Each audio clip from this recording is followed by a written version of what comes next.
अस्सलाम वालेकुम। आज बनाओ अस गंडन हिंज मजेदार रिंग। अगर ऐसे पोस ये अचानक तो फटाफट बनाओ अस यम रिंग तो थवो अस पसिस ब्रोह पोस गस वारिया खुश। वमेद ज तोह यिनो यम जरूर पसंद तो पक्यो करो अस शुरू। मे नी यम लकटी लकटी गंड त्रे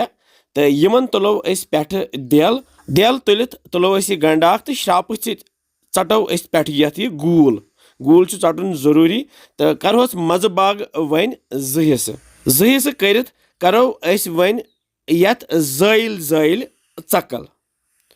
चकल बनयत दिमो अस यथ ओंगजो सती वार वार दबाव तो कड़ो अस अंदरिम हिस्से नेबर तो वन नेरन यथ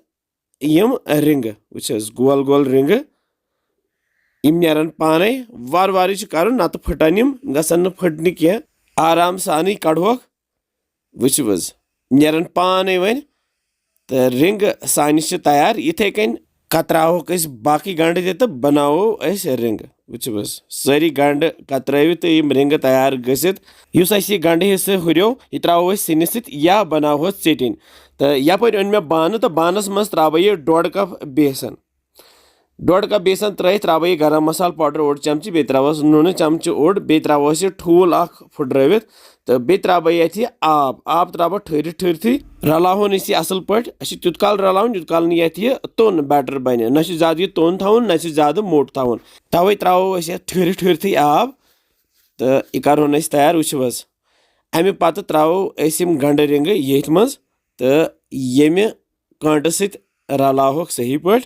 तो अमे पत तुल बह यह रिंग त्राव यथ यम ब्रेड क्रम्स मज यह डबल चौचन हुंद यह चूर आसान तो यह त्रावन बह अथ मज यह हेको डबल चौचन हुंद चूर बनयित गरी मिक्सर ग्राइंडरस मज त्रावो डबल चोट तो बनावोस येथ मज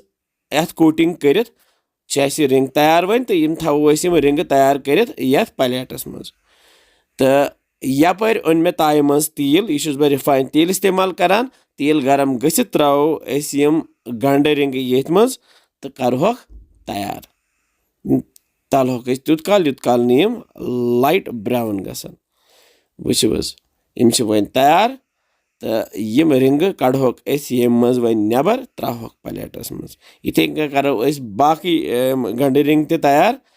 तो सजाहोक यथ प्लेटस पे ये मूड बन या घर चोट कहीं हेको फटाफट यम गंड रिंग बनयित तो चाय सत खेत यमन वारिया मज गसान तो अथ सती थवो चटिन तो खेमहोक यम अथ सती अस मोहम्मद हाबिल खान सोब तो यह कर अजिच यह डिश टेस्ट तलस वुचु मोहम्मद हाबिल खान सोब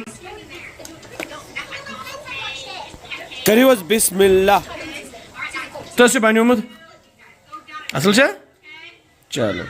वमेद तुह आसो यम अजिक गंड रिंग पसंद आमच तुह बनजो बे वनान कह बसान तुम सान रेसिपीज इंशाल्लाह समखो बेसन मजेदार रेसिपीन तुह थो पन ख्याल बिहु रबस हवाल अस्सलाम वालेकुम।